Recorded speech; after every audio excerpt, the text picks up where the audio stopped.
ठीक है, देखो हमारे पास डिटर्मिनेंट की कुछ प्रॉपर्टीज रहेंगी। ठीक है, कम से कम 7 प्रॉपर्टीज है, तो उनको थोड़ा ठीक से समझ लेते हैं हम लोग पहले। देखो, हाँ, उसके उसमें पार्ट्स भी हैं कुछ, शायद एक एक पार्ट भी है उसमें। तो प्रॉपर्टीज को थोड़ा सा डिस्कस करते हैं। प्रॉपर्टीज करने से पहले थोड़ा सा इस चीज को समझो कि आप किस चीज को, मतलब डिटर्मिनेंट पे क्या क्या आप काम कर सकते हो, वो होती है प्रॉपर्टीज। कभी कभी जब हम कुछ काम करेंगे डिटर्मिनेंट पे तो कोई फर्क नहीं पड़ता। जब कोई फर्क नहीं पड़ता तो आप बैलेंस रखने के लिए कुछ नहीं करते उसमें बाहर। लेकिन कभी कभी क्या होगा कि कोई कुछ ना कुछ फर्क पड़ेगा ओवरऑल डिटर्मिनेंट पे। तो उस चीज को बैलेंस करने के लिए आपको कुछ ना कुछ उसमें बाहर की तरफ भी करना पड़ेगा, जैसे मैं करके दिखाता हूँ आपको। पहली प्रॉपर्टी देखिएगा, the value of determinant. The value of determinant remain unchanged, remain unchanged, unchanged if its rows and columns are interchanged. If its rows and columns are interchanged. क्या मतलब है इसका?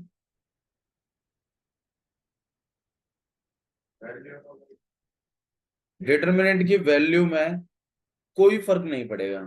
डिटर्मिनेंट की वैल्यू पे कोई फर्क नहीं पड़ता। The value of determinant remain unchanged if its rows and columns are interchanged. मतलब ये है कि अगर 1 2 3 0 1 5 2 1 3 ये डिटर्मिनेंट है, इसमें रोज हैं और कॉलम्स हैं।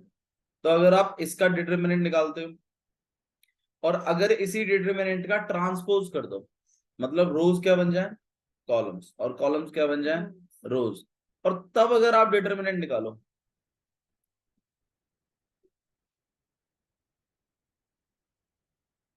तो कोई बदलाव नहीं होगा डिटर्मिनेंट पे। ये बात सही है कि गलत है, एक बार थोड़ा सा चेक कर लो। ठीक है, तो मेरे ख्याल से पहले वाले का डिटर्मिनेंट 12 है, दूसरे वाले का चलिए आइए चेक कर लेते हैं। पहला वाला एलिमेंट आपको रखना है, फिर उसके रो और कॉलम को गायब कर दिया, आपके पास आ गया 1 1 5 3। फिर आपके पास 0 आ गया। अब 0 का तो कुछ भी साइन हो वैसे तो कोई फर्क नहीं पड़ता। ठीक है, 2 3 1 3, और लास्ट वाले का है आपके पास 2, तो ये बचेगा आपके पास 2 1 3 5। ओके, और उसके बाद इसका डिटर्मिनेंट हम निकाल ही रहे हैं। ठीक है, 1 से मल्टीप्लाई, 1 × 3 3 और माइनस का 5। एनीथिंग मल्टीप्लाइड बाय 0 इज 0, उसको हम सॉल्व ही नहीं कर रहे। 10 - 3, तो यहाँ आ जाएगा आपके पास माइनस का 2, और यहाँ पे 2, और यहाँ पे आ जाएगा 7 7 2 14, -2 + 14 इट्स 12। तो डिटर्मिनेंट इज 12 12 बोथ साइड। बात बिल्कुल सही है कि अगर किसी डिटर्मिनेंट के रो और कॉलम्स को बदल दिया जाए तो रो और कॉलम पे, तो डिटर्मिनेंट पे कोई प्रभाव नहीं पड़ता। पेरेंट्स है, बस मैं आ रहा हूँ। तो डिटर्मिनेंट पे कोई प्रभाव, प्रॉपर्टीज देख लीजिए। प्रॉपर्टी नंबर सेकंड क्या है? If any two row, if any two row और column, if any two row और कॉलम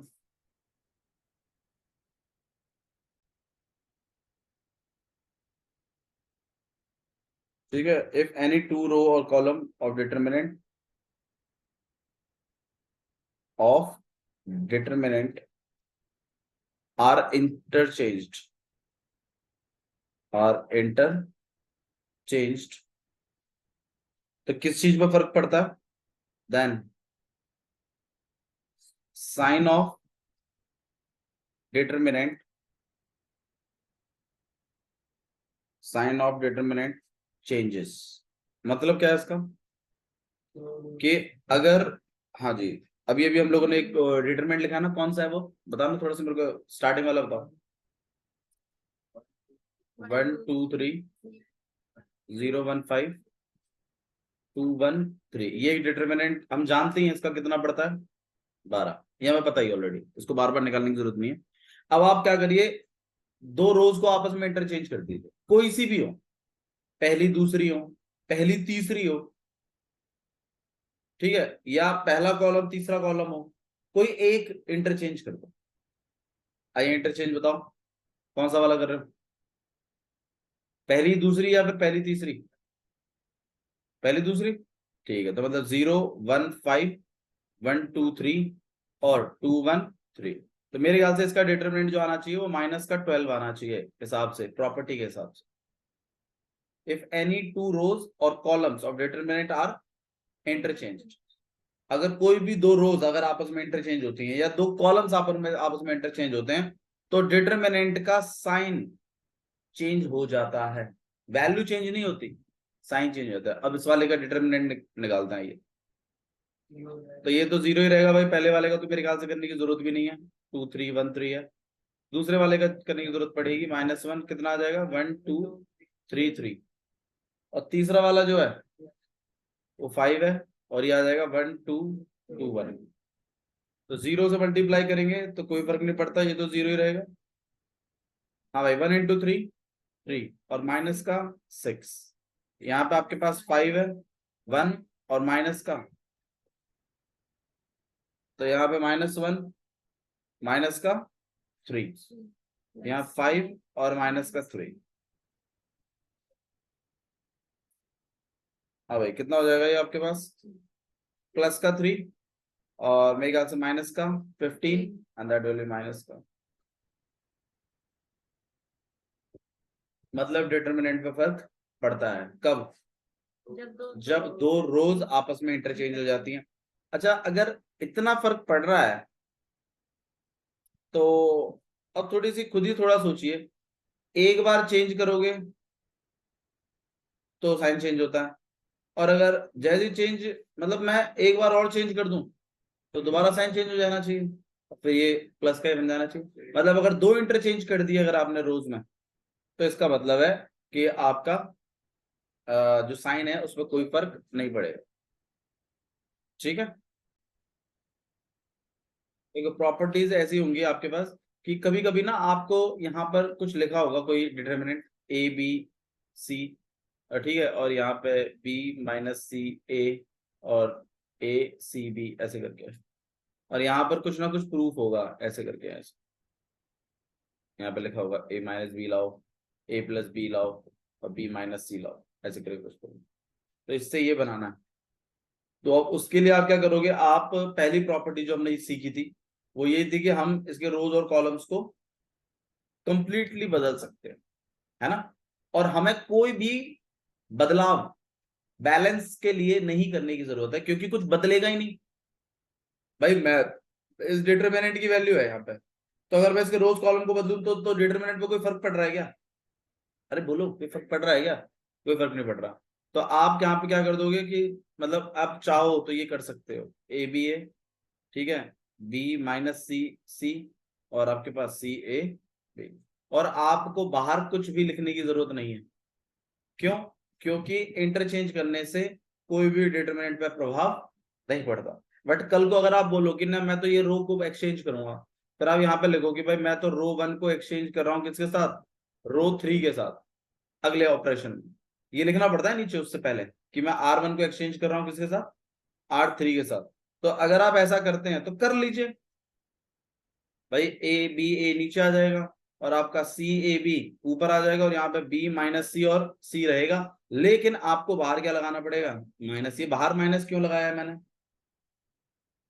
क्योंकि जब आपने रोज बदली, दो रोज का आपस में क्या किया, एक्सचेंज, तो आप इस डिटरमिनेंट को सीधा ये डिटरमिनेंट नहीं लिख सकते। आप ये लिखने में आपके डिटरमिनेंट में साइन का चेंज आया होगा, और बाहर जो साइन आपने अप्लाई किया है वो इसीलिए किया है ताकि आप उसको क्या कर सको, बैलेंस कर सको।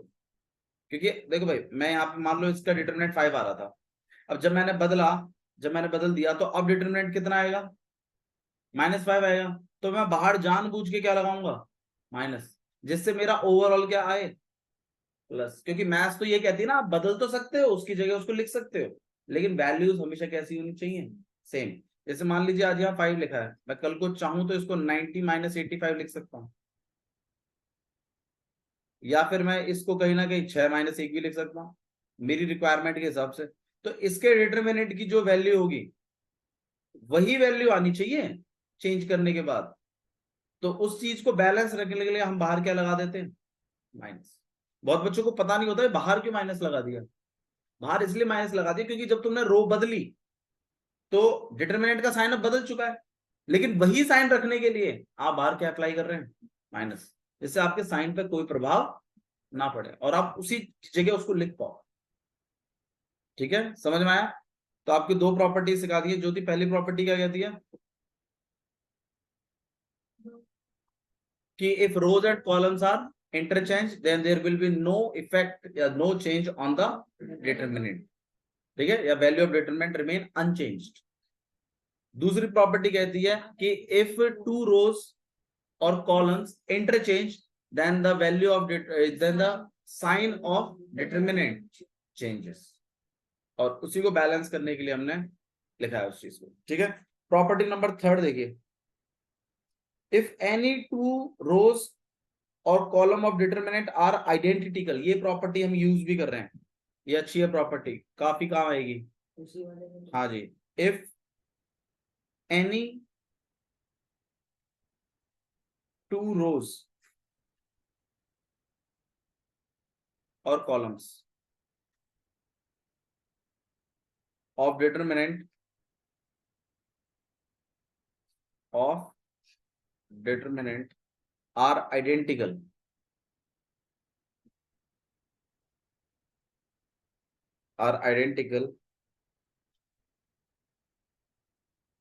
then the value of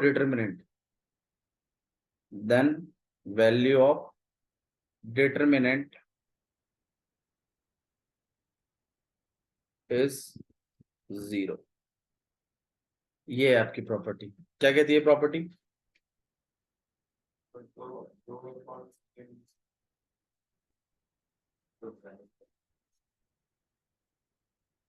हाँ जी, क्या है, इफ एनी टू रोज और columns of determinant are identical.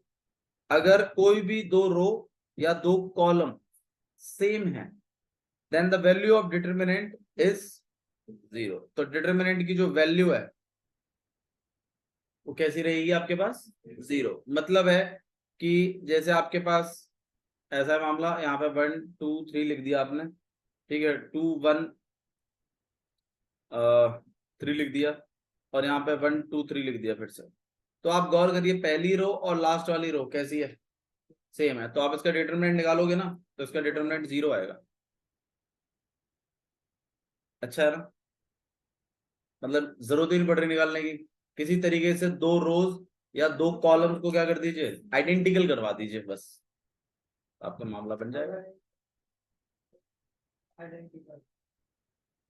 नहीं नहीं, दो रोज होनी चाहिए आपस में, रो कॉलम से मैच कर रही है तो कुछ नहीं। दो रोज आपस में आइडेंटिकल हो या फिर दो कॉलम्स आपस में आइडेंटिकल हो, तो आपके डिटरमिनेंट की वैल्यू कितनी होगी, 0। प्रूव करेंगे एक बार इसको, थोड़ा करके देखो। डिटरमिनेंट 0 आना चाहिए इसका, एक बार करके देख लीजिए, थोड़ा याद रहे। प्रॉपर्टी नंबर फोर्थ है, if each element of row और column of determinant is multiplied by k then its value get multiplied by k। मतलब क्या है इसका, से मल्टीप्लाई होगी तो सारे एलिमेंट्स मल्टीप्लाई होते हैं, तो उसके डिटरमिनेंट की वैल्यू भी उस k से मल्टीप्लाई बाय मानी जाएगी। अगर आप किसी भी एक रो को k से मल्टीप्लाई करवा लेते हैं, किसी कांस्टेंट से मल्टीप्लाई करवा लेते हैं, आप करवा सकते हैं, किसी भी रो को आप किसी कांस्टेंट से मल्टीप्लाई करवा सकते हैं, आपकी चॉइस है। लेकिन जो प्रभाव पड़ेगा रेट का, डिटरमिनेंट पे कोई प्रभाव पड़ेगा, आंसर है यस, प्रभाव पड़ता है। अगर आप किसी रो को किसी कांस्टेंट से मल्टीप्लाई करवाते हैं तो प्रभाव पड़ता है, और वो प्रभाव ये होता है कि डिटरमिनेंट भी उसी कांस्टेंट से मल्टीप्लाई बाय माना जाता है। देखिए मैं आपको समझाता हूँ इसको। जैसे मान लीजिए हमारी एक मैट्रिक्स चल रही कुछ ऐसी 1 2 3 और एक हमारा था ना वो 0 क्या था 1 5 और क्या था 2 1 3 ये था हमारा। पर इसका डिटरमिनेंट हम जानते हैं, इसका डिटरमिनेंट कितना है 12। हम जानते हैं ना इसका डिटरमिनेंट स्टार्टिंग से हमने निकाल लिया था 12। आप इसके किसी भी एक रो को मल्टीप्लाई करवा लो, किसी भी एक रो। बताओ कौन सी वैल्यू कराऊं, पहली वाली को बीच वाली को? बीच वाली को किससे मल्टीप्लाई कराऊं, 3 से करा दो 2 से, चलो 2 से मल्टीप्लाई करा। तो ये इसको तो 1 2 3 रखते हैं, इसको मैं कर लेता हूँ 0 2 10 और ये रहेंगे 2 1 3। मैं कह रहा हूं इसका जो डिटरमिनेंट होगा ना वो होगा 12 इंटू 2 मतलब 24 आएगा इसका डिटरमिनेंट। इसका डिटरमिनेंट कितना आएगा 24। क्योंकि अगर आप किसी एक रो को अगर मल्टीप्लाई करवाते हो किसी कांस्टेंट से तो आपके डिटरमिनेंट को भी आपको मल्टीप्लाई करवाना पड़ेगा। आइए इसका डिटरमिनेंट कैलकुलेट कर लेते हैं फटाफट। 24 आ भी रहा है या नहीं आ रहा है, फिर इस पर हम थोड़ा सा और बात करेंगे और इस ये वाला फॉर्मूला कैसे बना उस पर भी बात करेंगे।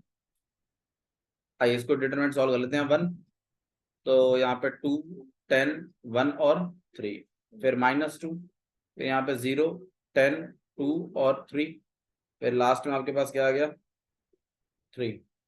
ये आ गया आपके पास 0 2 2 1।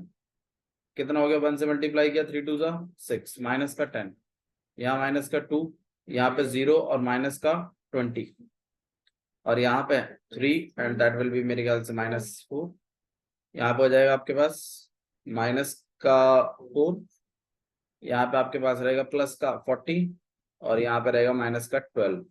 ठीक है, और ये आपके पास 16 और यहाँ पे 24। मैं तो कह रहा था आपको 24 ही आएगा पहले और आना ही था, क्योंकि प्रॉपर्टी यही कहती है कि अगर कोई भी रो मल्टीप्लाई कर सकते हो तुम, लेकिन प्रभाव पड़ता है डिटरमिनेंट पे कितने का, उतने का ही जितने से आप मल्टीप्लाई कर रहे हो। तो अगर किसी प्रूफ में अगर आप ये काम करवाते हैं, मान लीजिए आपके पास कोई मैटर है, आपके पास कोई डिटरमिनेंट है 1 2 3 2 1 5 और 5 1 2, और कल को आपका मन किया कि यार नहीं मैं तो R2 को ना ऐसे लिखवा लेता हूँ, R2 या 3R2 करवा लेता हूँ। मेरा मन कर रहा है कि मैं R2 को किससे मल्टीप्लाई करवा लूं 3 से। आप करवा सकते हैं 3 से मल्टीप्लाई, कोई दिक्कत नहीं है, लेकिन बाहर डिवाइडेड बाय 3 लिख देना। बताओ क्यों? क्योंकि डिटरमिनेंट आपका 3 से मल्टीप्लाई होगा। आप बाहर 1/3 क्यों लिख रहे हो? फिर आप बाहर 1/3 लिख रहे हो इसलिए क्योंकि आप नहीं चाहते कि कोई प्रभाव पड़े। ठीक है, तो आपने अगर आप मल्टीप्लाई किसी रो को करवाना चाहते हो तो कर सकते हैं, लेकिन आपको बाहर क्या लिखना पड़ेगा 1/3। समझ में आ रही है मेरी बात? ताकि कोई प्रभाव ना पड़े और आप इसको लिख पाओगे कि भाई सेकंड रो को आप 3 से करवाना चाहते हो 6 और 3 और 15 और ये हो जाएगा 5। आप इसकी जगह ये लिख सकते हो, लेकिन ये भी लिखना पड़ेगा, ये कहना चाहता हूँ। प्रूफ में ऐसी जरूरत पड़ती है हमें कि भाई मान लो प्रूफ में 3 भी चल रहा है और हमारा यहाँ भी चल रहा है, तो हम चाहते हैं ना कि क्या हो जाए, हमारा 3 भी हो जाए। तो हम क्या करेंगे कि भाई R2 को मल्टीप्लाई करवा दो किससे 3 से, बाहर बैलेंस कर देंगे। हम ओवरऑल कोई प्रभाव नहीं पड़ने देंगे अपने डिटरमिनेंट पर। अगर कोई प्रभाव पड़ता है तो हम उसको बैलेंस करेंगे बाहर, नेगेटिव का पड़ता है तो हम बाहर माइनस लगाएंगे, जैसे नेगेटिव का कोई फर्क ना पड़े। अगर किसी स्केलर क्वांटिटी का मल्टीप्लाई से फर्क पड़ता है डिटरमिनेंट पे तो हम बाहर डिवाइड भी करेंगे कि कोई प्रभाव ना पड़े, तो हम बैलेंस कर रहे हैं ऐसे। ठीक है, पहली प्रॉपर्टी क्या थी बत्रा जी? अगर पूरी रो और पूरे कॉलम्स इंटरचेंज हो जाएं, मतलब ट्रांसपोज हो जाए किसी डिटरमिनेंट का, तो कोई प्रभाव नहीं पड़ता डिटरमिनेंट पर। मतलब ये है कि ए का डिटरमिनेंट और उसके ट्रांसपोज का डिटरमिनेंट आंसर कैसा होता है, दोनों का सेम होता है। ये है पहली प्रॉपर्टी। दूसरी प्रॉपर्टी क्या है कि अगर आपस में इंटरचेंज हो जाए या दो कॉलम्स अगर आपस में इंटर, तो बिल्कुल सही बात है, डिटरमिनेंट का साइन बदल जाता है। वो आपने करके भी देखा, एक का 12 लाए और फिर जब इंटरचेंज किया तो आप -12 लाए। ठीक है, इसी चीज को अगर हम प्रूफ में लगाएंगे तो आप इंटरचेंज कर सकते हैं, लेकिन बाहर क्या अप्लाई करना पड़ेगा आपको, माइनस साइन, क्योंकि आपके रो बदलने से डिटरमिनेंट पे प्रभाव पड़ा है साइन का। तो साइन का पड़ा है तो साइन लगाओ आगे एक और माइनस का, जिससे कोई प्रभाव ना पड़े, न्यूट्रलाइज हो जाए। फिर आपने थर्ड प्रॉपर्टी पढ़ी, क्या थी थर्ड प्रॉपर्टी? बिल्कुल सही बात है, बहुत जबरदस्त प्रॉपर्टी है कि अगर कोई दो रोज या दो कॉलम्स अगर कतई सेम है, हूबहू है, तो उनका डिटर्मिनेंट का वैल्यू 0 आता है। ये है आपके property, third property. Fourth property क्या कहती है?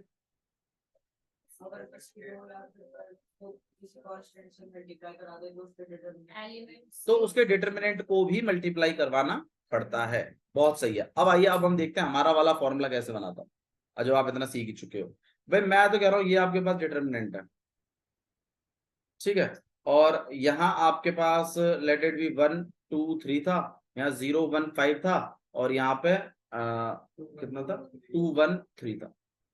आप अगर इस वाली रो को 2 से मल्टीप्लाई करवाएं, इस वाली रो को भी 2 से मल्टीप्लाई करवाएं, और इस वाली रो को भी 2 से मल्टीप्लाई करवाएं, तो 3 बार 2 से मल्टीप्लाई करवा दिया आपने, तो डिटर्मिनेंट भी किससे मल्टीप्लाई होगा? फिर आपका आपका जो भी डिटर्मिनेंट की वैल्यू होगी वो 2 इंटू 2 इंटू 2 से मल्टीप्लाई होगी।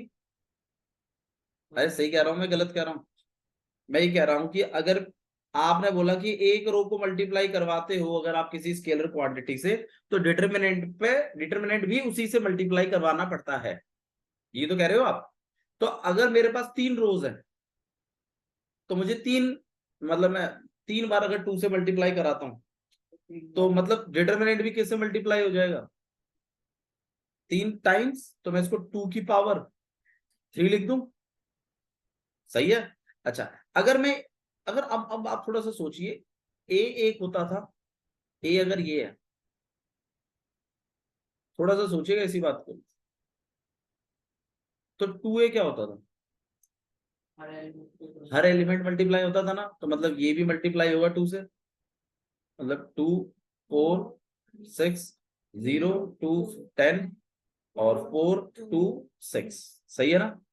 और अगर मैं 2a का डिटर्मिनेंट निकालूं, तो आपको नहीं लगता कि कुछ यही निकाल रहे हो आप? तो कहीं ना कहीं 2a का जो डिटर्मिनेंट होगा वो 2 की पावर,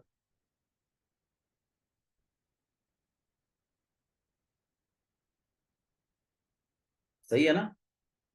भाई देखो, मैं ये कह रहा हूं आपने, मैं ये कह रहा हूं मैट्राइसिस में जब आप 2a लिखते थे, तो आपका तो हर एक एलिमेंट मल्टीप्लाई होता था, और डिटर्मिनेंट में हर एक रो के लिए आपको एक बार 2 से मल्टीप्लाई करवाना पड़ता है।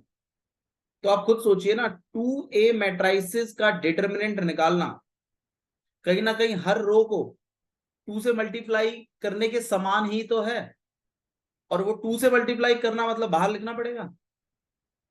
तो यही तो मैंने भी सिखाया था कि k इंटू ए का डिटर्मिनेंट अगर आप निकलवाना चाहते हो, तो आपको k की power n into determinant of A, जहां n का मतलब होता है नंबर ऑफ रोज भी लिख सकते हो या फिर ऑर्डर भी लिख सकते हो, क्योंकि स्क्वायर मैट्राइसिस चल रही है। क्या चल रही है ये? स्क्वायर मैट्राइस, और स्क्वायर मैट्राइसिस में जितना ऑर्डर होता है उतने ही रोज होते हैं। भाई 3 बाय 3, तो जितने रोज हैं उतना ही ऑर्डर। ठीक है, मैं बस खाली इस फॉर्मूले को आपको समझाना चाहता था, फॉर्मूला कहीं बाहर से नहीं आया, ये इसी प्रॉपर्टी का पार्ट है कहीं ना कहीं।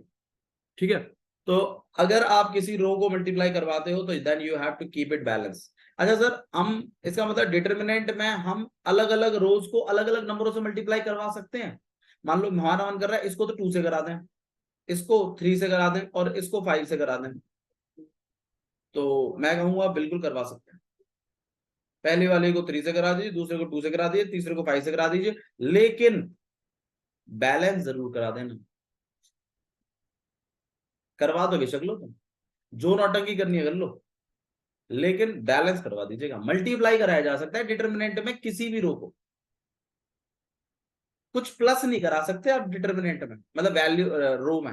हाँ, मल्टीप्लाई करवा सकते हैं। अगर आप किसी रो का दुगना चाहते हैं तो करवा सकते हैं, 3 गुना चाहते हैं करवा सकते हैं, पर बैलेंस करना पड़ेगा क्योंकि डिटर्मिनेंट में फर्क पड़ता है, तो बाहर बैलेंस भी रखना पड़ेगा। आप अलग अलग भी करवा सकते हैं, उसी हिसाब से बैलेंस भी होता है। प्रॉपर्टीज क्लियर है? कितनी प्रॉपर्टीज कर लिया हम लोगों ने? 4 प्रॉपर्टी। आइए 5वीं प्रॉपर्टी देख।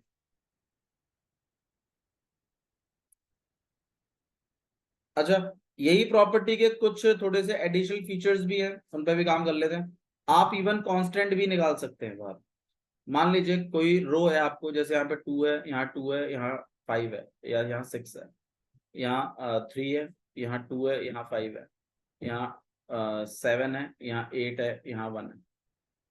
और अगर आपको ऐसा लग रहा है नहीं यार पहली वाली में ना 2 कॉमन है, तो आप बाहर खींच सकते हैं इस 2, कोई दिक्कत नहीं है। इसको आप 1 1 3 लिख सकते हैं, 3 2 5 7 8 1। मैट्राइसिस रो में ये फर्क होता है कि मैट्राइसिस में तो पूरे मैट्राइसिस में कॉमन निकलना चाहिए।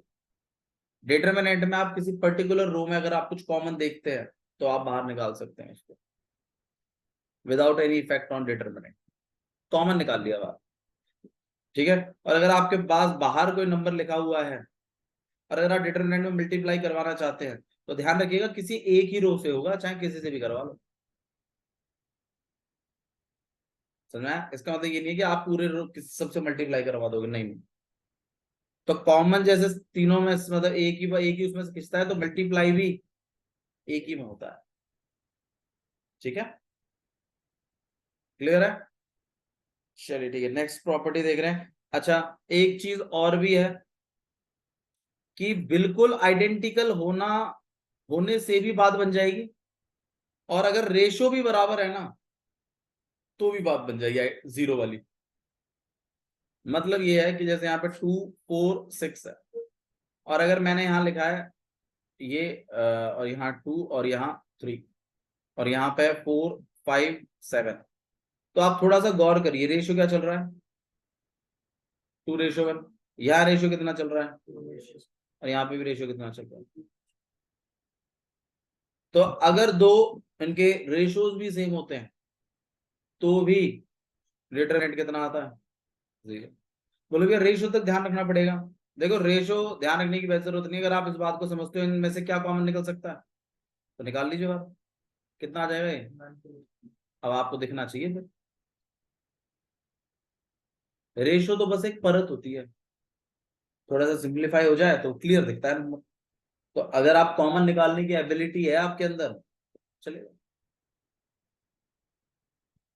ठीक है, तो रेशियोज अगर सेम है तो भी कॉमन निकाल सकते हैं, आइडेंटिकल वाली भी है। ये चौथी प्रॉपर्टी के ही पार्ट्स हैं, दो पार्ट्स हैं, दो सब पार्ट्स हैं। जैसे मैं कह रहा था हर प्रॉपर्टी में कुछ एडिशनल फीचर्स आएंगे, तो इसमें ये है कि रेशियोज अगर हैं तो भी जीरो होगा। ठीक है, नेक्स्ट प्रॉपर्टी देख रहे हैं, property number 5। If some or all the element of rows or column or determinant are expressed as sum of two or more terms, then the determinant can be expressed as sum of two or more determinant। मतलब देखिए क्या मतलब यहाँ पर ये है कि अगर आपने जैसे मान लीजिए आपके पास यहाँ पर 5 3 और 9 है, और यहाँ पे 2 1 3 है, 1 2 1 है, तो आप अगर इस 5 को ब्रेक कर दें किसी तरीके से दो पार्ट्स में, ठीक है, 3 और 2, और इस 3 को ब्रेक कर लें आप 2 + 1 में, और 9 को ब्रेक कर लें 6 + 3 में, 1 to 1, तो आप ये अलग अलग डिटर्मिनेंट बना सकते हैं इसके। मतलब ये आप इसको लिख सकते हो 3 2 1 2 1 2 और 6 3 1, ये डिटर्मिनेंट प्लस दूसरा वाला भी 2 2 1 1 1 2 और 3 3, ये इसका डिटर्मिनेंट इसके डिटर्मिनेंट के बराबर होगा। दो का डिटर्मिनेंट ऐड करके तीसरे का डिटर्मिनेंट बनाया जा सकता है। इस प्रॉपर्टी का यूज कुछ खास ऐसा देखने को मिला नहीं है, बट ये है आपके पास प्रॉपर्टी। ठीक है, नेक्स्ट प्रॉपर्टी देखिए, ये अच्छी प्रॉपर्टी है, प्रॉपर्टी नंबर 6। कि किसी रो और किसी कॉलम को आप प्लस या माइनस कर सकते हैं आपस में, या नहीं कर सकते। किसी नंबर को तो नहीं ऐड किया जा सकता डायरेक्टली किसी रो में, हाँ मल्टीप्लाई करवा सकते हैं डिटरमिनेंट में, लेकिन हाँ किसी रो को दूसरी रो में ऐड या सब्सट्रैक्ट करवाया जा सकता। फॉर एग्जाम्पल जैसे 1 2 1 3 1 2 2 1 5 है, और अगर मैं चाहता हूं मेरी पहली रो को कुछ ऐसा लिखना कि R1 + 2 R3, ठीक है, या फिर मैं मेरे R1 को लिखवाना चाहता हूं R1 + R3। तो इसके लिए कोई प्रभाव नहीं पड़ता, मतलब दो रोज को आप प्लस करके लिखवा सकते हैं, कोई इशू नहीं है। डिटरमिनेंट को चेंज करने की कोई जरूरत नहीं पड़ेगी, और इसका डिटरमिनेंट और इसका जो डिटरमिनेंट आएगा वो सेम ही आएगा। कैसे? आपने R1 को लिखवा रहे हो कैसे, R1 का एलिमेंट प्लस R3 का, तो R1 प्लस R3 करो कितना होता है 3, तो यहाँ लिखो 3, R1 में लिखवाना है। ये कितना हो जाएगा 3, और ये कितना हो जाएगा 6, यहाँ पे आएगा 3 1 2, यहाँ 2 1 5। इन पे कोई प्रभाव नहीं पड़ा, इसको ही हमने चेंज किया बस खाली। तो इसका डिटरमिनेंट कितना, इसका जो भी डिटरमिनेंट आएगा वही इसका डिटरमिनेंट आएगा, चाहे प्लस कराओ चाहे क्या कराओ माइनस। यहां तक कि अगर कोई स्केलर क्वांटिटी भी अगर आप मल्टीप्लाई करवा के करवाते हो तो भी कोई प्रभाव नहीं पड़ेगा। ठीक है, ये काम, ये प्रॉपर्टी नंबर जो 6 है ना, ये बड़ी यूजफुल है और बहुत जगह यूज होती है, बहुत जगह। ठीक है,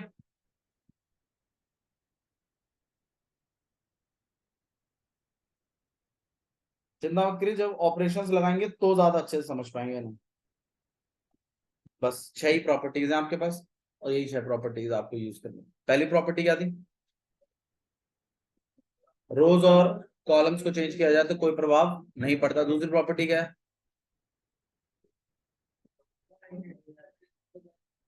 तो माइनस का चेंज पड़ता है, बहुत बढ़िया। थर्ड प्रॉपर्टी क्या है, प्रॉपर्टी नंबर थर्ड, किसी कांस्टेंट से मल्टीप्लाई करेंगे, अगर आइडेंटिकल होती हैं तो जीरो हो जाता है, रेशोज भी सेम होते हैं तो भी जीरो हो जाता है, और कॉमन भी निकाल सकते हैं। ठीक है, चौथी प्रॉपर्टी कहती थी क्या,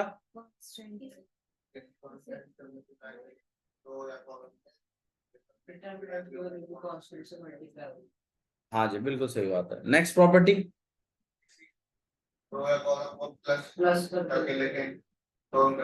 तो उनको अलग अलग डिटर्मिनेंट बनाए जा सकते हैं। और लास्ट वाली कि किसी रो को दूसरे रो में प्लस करके लिखा जा सकता है, माइनस भी कर सकते हैं, इवन दूसरी रो को मल्टीप्लाई करके भी प्लस माइनस करवा सकते हैं आप पहली वाले में या किसी में भी, तो डिटर्मिनेंट पे कोई प्रभाव नहीं पड़ता। हाँ जी, ठीक है, तो ये हमारे पास कुछ प्रॉपर्टीज थी, हम कल इनका यूसेज करते हुए प्रूव्स करेंगे कुछ। ठीक है, ओके, चलो बहुत आज के लिए इतना ही।